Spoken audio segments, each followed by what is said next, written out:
have finally found the woods of Grumpy Go Pottery, where the artist is constructing some mugs that may seem familiar to you.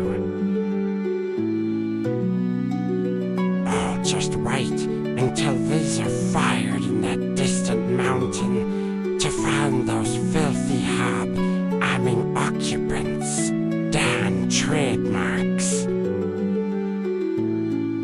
Stay tuned for our, let's say, earthen houses. Visit us at the Windmill in Pinyon, New York, or at grumpygopottery.com. But don't touch any of my precious pottery.